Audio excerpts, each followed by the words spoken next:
May the peace of Christ be with you. Later in this class offering that we have for this weekend, we are going to be talking about chastity, and we're going to be talking about um, having a relationship that's appropriate for the relationship. But let me explain here. What I'd like to invite you to do is I'd like to invite you to go through one of my favorite tools for young people and young people in dating relationships. So I want you, we've been talking about friendships and dating relationships all along, but now I like to really invite you just to talk about dating relationships. And to do that, I'd like you to pick a couple. Pick a couple that's been involved in a dating relationship or is presently involved in a dating relationship. Could be you and somebody else. And it could be somebody you know. And it could be somebody you've experienced a relationship off to the sides. It could even be a couple from a movie or a TV show or a miniseries or a Netflix, whatever. But I'm asking you to pick a couple and then stick with this couple for this examination.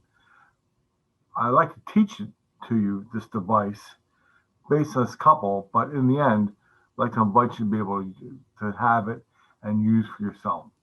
It really is pretty easy to remember once you get going on it. So we've submitted amongst the worksheets this handout for you, and so you feel free to call that and open that up. If you can print it off, have at it. You can also just draw it out on a piece of paper and sketch it out, whatever you like to do.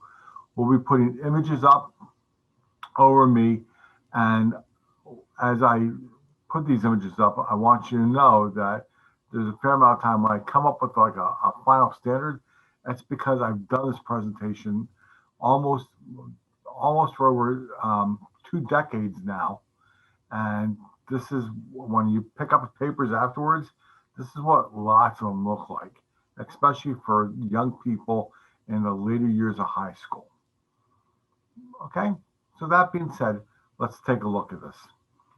We're going to ask you to evaluate the relationship you picked out on 6 different standards. And here's the first one: time.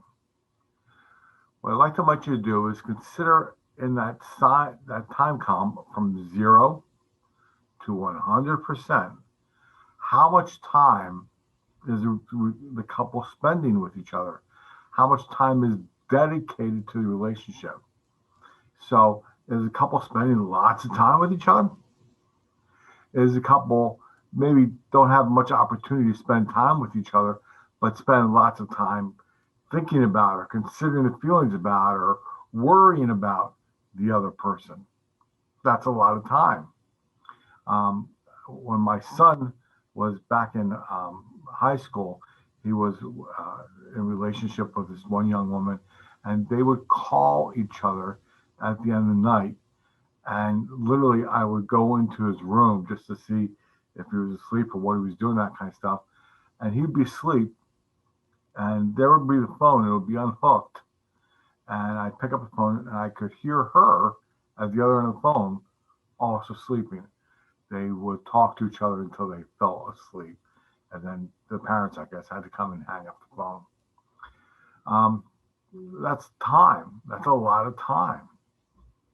So from 0 to 100%, how much is this relationship sucking up time, taking time maybe away from school, maybe taking time away from friends? You've seen that happen in relationships. Taking time away from family. You've seen that happen in relationships. So how much time is devoted to the relationship and how much time is taken away from other things for the relationship? 0 to 100%.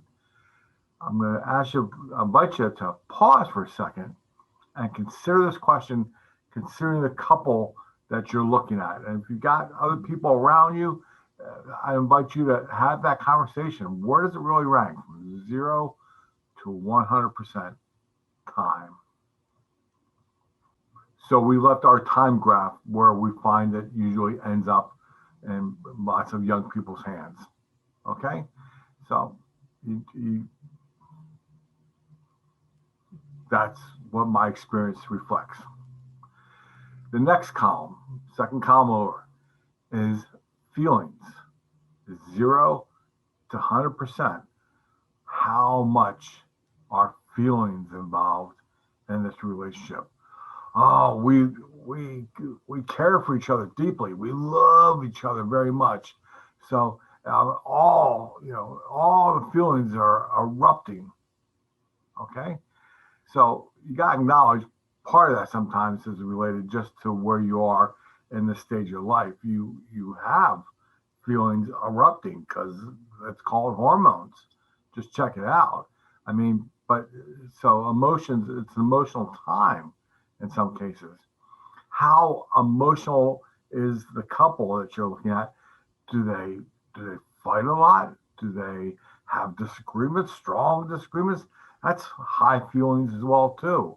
So I mean, if they had to evaluate feelings, so are they just like, yeah, or are they? I mean, oh, this is it. This is major.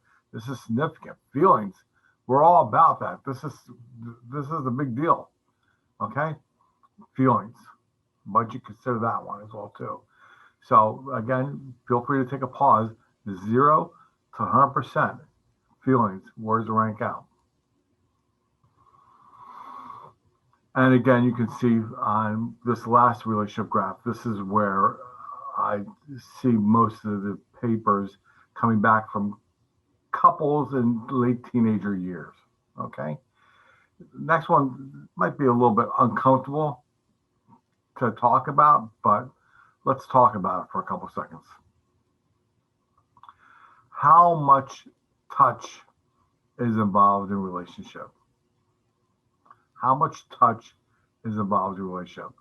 Now, usually I'll try to ease tension and make a little bit joke about it and talk about, a couple goes on a first date and they go to the movie theater, which, by the way, is a really bad first date because you're not talking to one another, but go into the movie theater and they're in the movie theater together.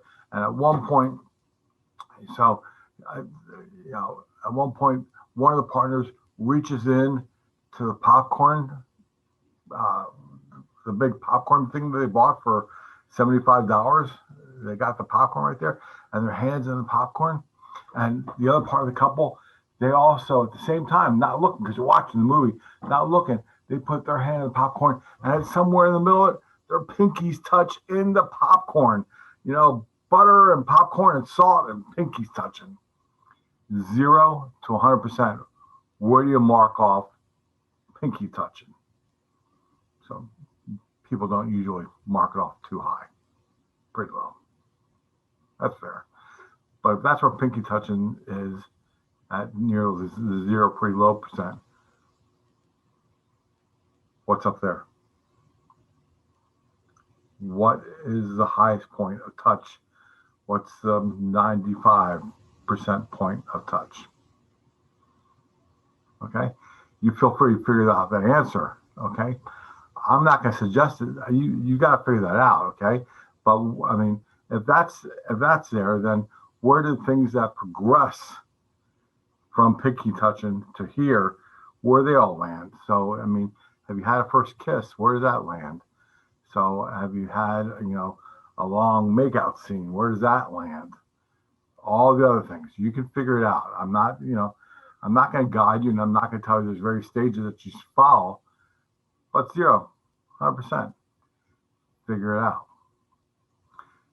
Interesting question, especially if you're in and around the high school ages, that kind of stuff. If you had to guesstimate about 10 different couples that you're aware of around you, where would they be ranking their relationship in terms of touch, in terms of physical contact? Okay, where would that be? These are all things to consider. Got it? So here's our first 3. We got time, we got feelings, and we got touch. Okay, and I'm going to give you a pause for a second.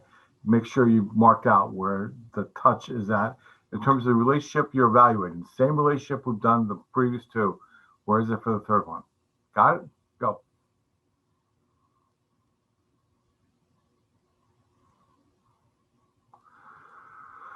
So the next one it doesn't have a line that goes all the way up. The two are actually together, and they kind of merge near the top. Fair enough. Well, let me describe what we're asking for here.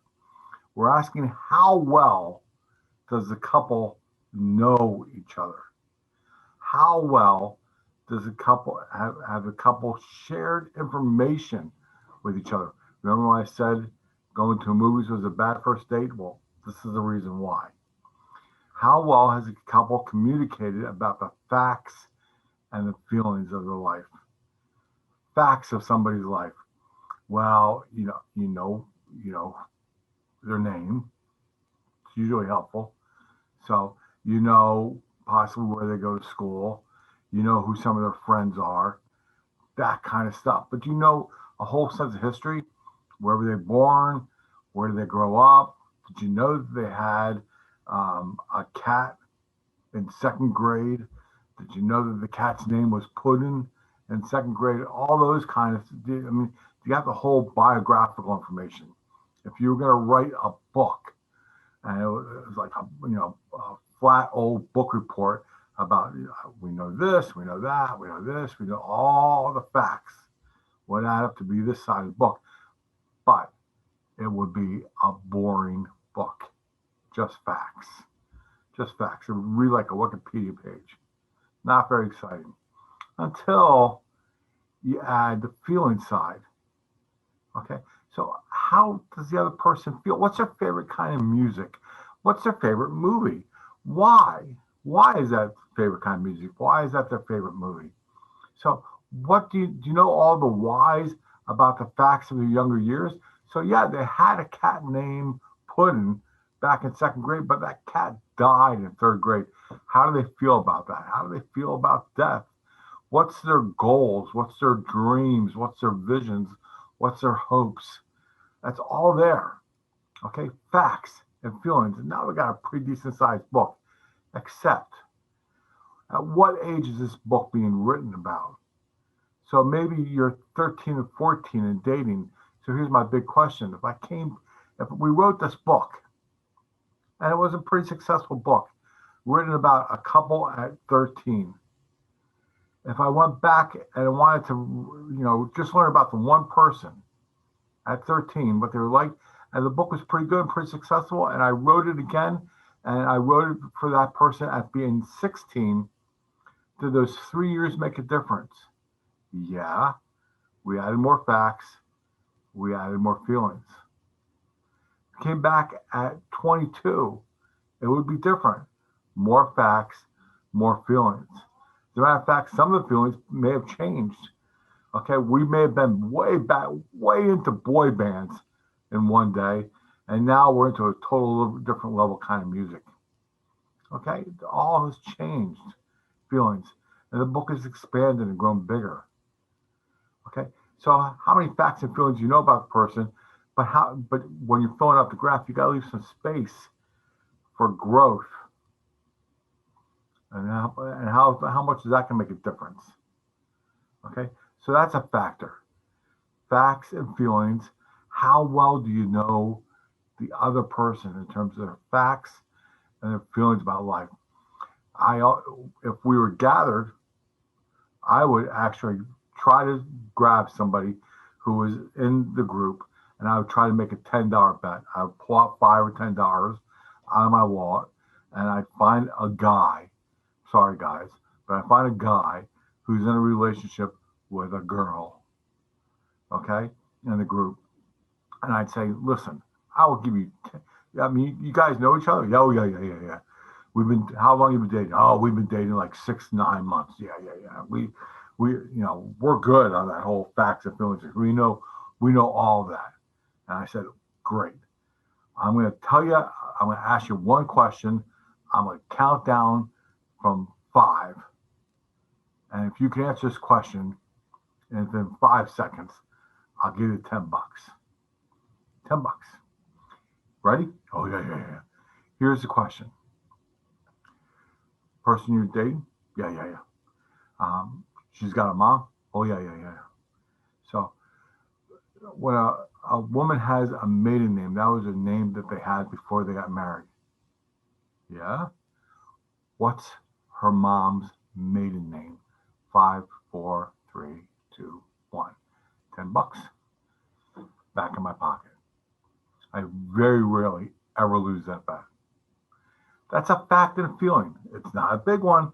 It may not be a significant one, unless, of course, that person wins the lottery. Okay? Then you may want to know a little more about the person's family. Okay, that you want to know more. How much do you actually know about the other person's parents or siblings? Any of that kind of stuff. Facts and feelings. So being honest, taking a look at the couple that you're looking at and evaluate them.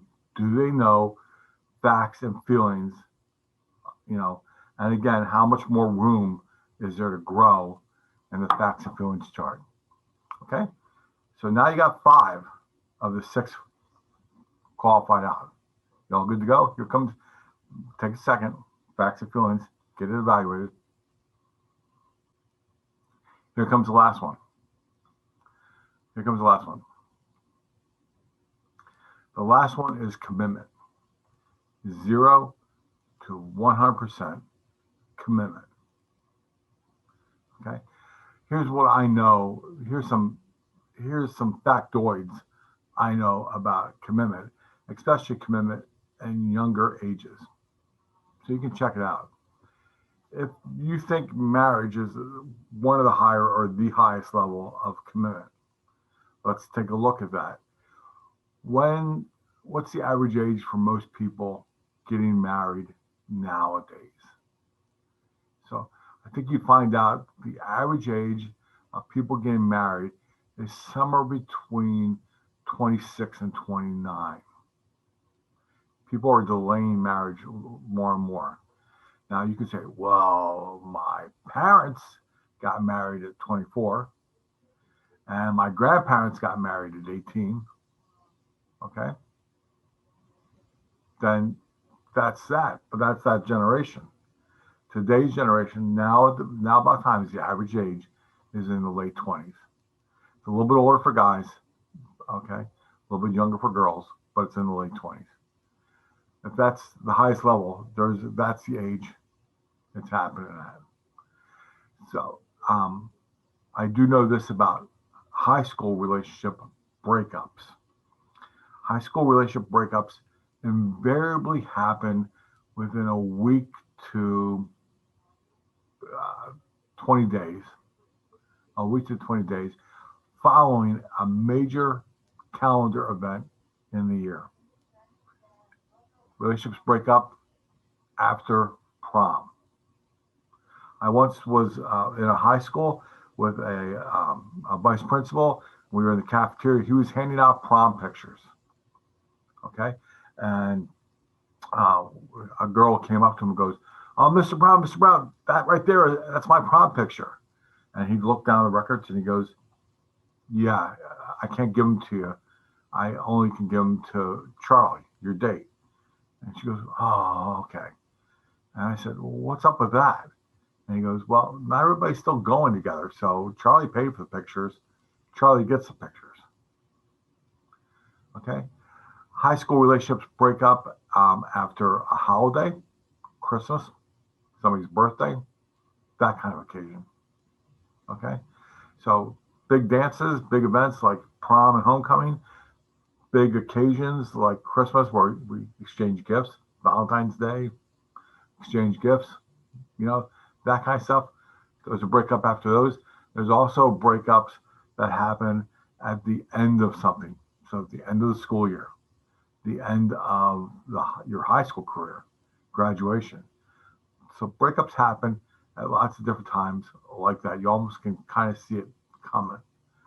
If high school relationships break up, and lots of high school relationships don't lead towards marriage, then in all honesty, where are you ranking out the commitment level of a relationship? Take a look at that. Take those things in consideration. Look at the couple. See where they're really at. Are both at the same level of commitment? Okay. Do evaluate the couple that you had in mind from the very beginning.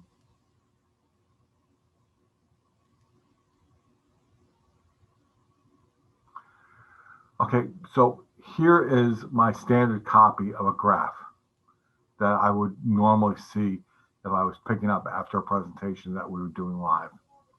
And things are uneven at different points. And I can tell you, just by looking at that, if this is a past relationship, I almost can tell you how it broke up. Okay? It may have broken up and been really hard on the other person. And part of the reason why it was hard on the other person is they spent so much time in the relationship with one person that once you removed that relationship, don't know what to do with my time anymore. Don't know how to occupy my time. That makes for a very difficult transition out of a relationship. Feelings may be way high, and that may have caused a really volcanic eruption of a breakup.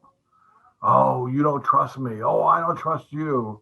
So, oh, you don't feel the same way. Oh, it's feelings, lots and lots of feelings. That touch stuff means something in a relationship. And I don't care if it's here or here. I can tell you,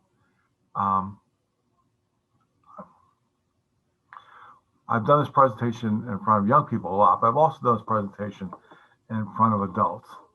And I was once in a small parish in South Baltimore. And it was all for all the teachers of the high school program there. And in the middle of the room, I sat this one guy, and he was telling us about a previous relationship. And he was telling us about his first kiss. And this guy described his first kiss vividly. I mean, he described the scent that she was wearing. He described when his lips touched her lips. It was the first time he had experience of his lips becoming in contact with lipstick. He could describe the lighting in the room, the music in the background. Okay? He literally told probably an 8 to 10 minute story of his first kiss, which is really fascinating that this guy could tell this story. And it was because he was 85 years old. And he was telling a story of the first time he kissed this woman. I think she was about 18, 17, way back in the day.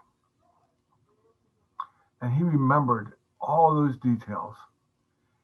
He eventually married her, and she had just died within 3 or 4 years before he was sharing the story.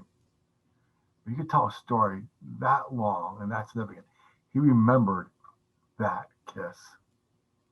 I can remember my first kiss. I bet lots of people, if you walked around and interviewed them and really asked them and listened to them, they can remember the first time they held hands with somebody, the first time they kissed with somebody else, all that kind of stuff. That touch means something.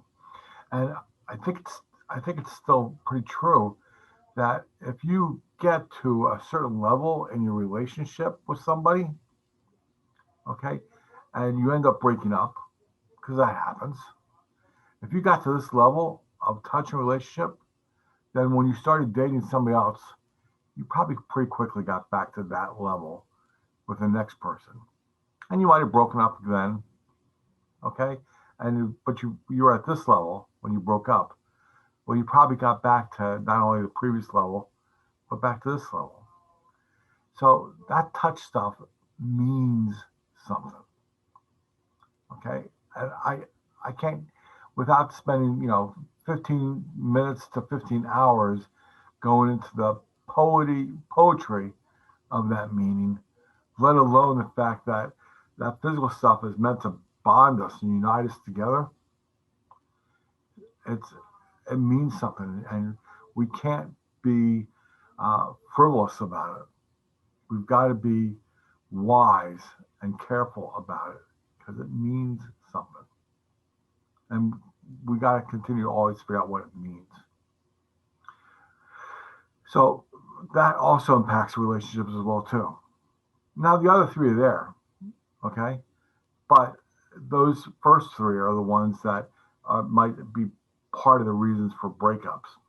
That being said, as you can see from the graph, we got some categories that are high and some categories that are not so high. What do you do to make a good relationship, a healthy relationship, a relationship that's a little bit equal? Well, what you got to do is you got to take a look at the lowest level of your graph. And then you got to draw a line straight across that lowest level of your graph. And once you got that, then you start taking a look at everything in all 6 categories of the relationship and you grow them together.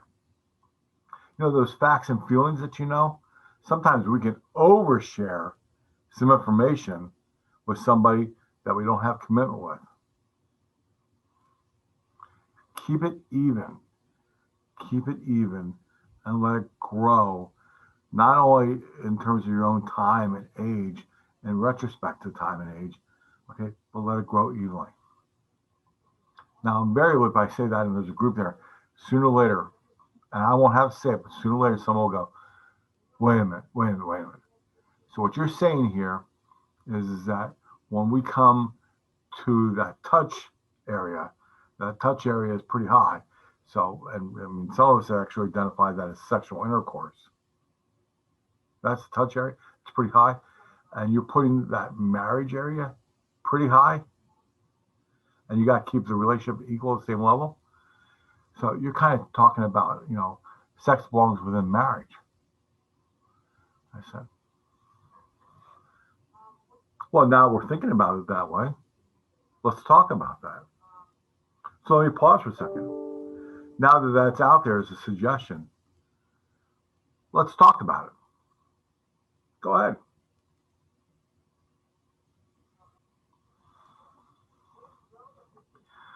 Here's what I do know. If your parents are together, that's great and that's awesome. And you might pursue this with somebody who's been in a relationship for a long time. I pretty much can guarantee you that when a couple that's been in a relationship for a long time has the time thing figured out, the feelings thing figured out, we'll skip touch for a second, the facts and feelings being shared, figured out, commitment shared, and that's all great, then their sex lives are probably pretty good too. So don't mean to disrupt your head or, you know, scare you with that factoid, but that's probably true. And the other thing is that they haven't got time figured out. They don't have the feelings figured out.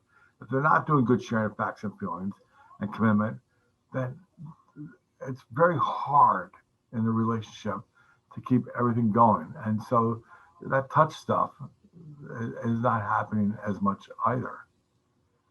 So if that's true for a couple that is in their 40s, 50s, 60s, 80s, then it really is most likely true for a couple that is in a relationship at 12, 14, 16, 18, 20. So take a look at it and figure out how to continue to balance that out. So we're going to talk a little bit more about that in chastity, but we want to let you continue. We're going to give you a couple questions on the worksheet and let you continue to work with that worksheet a little bit and consider that. Sound good? Go for it.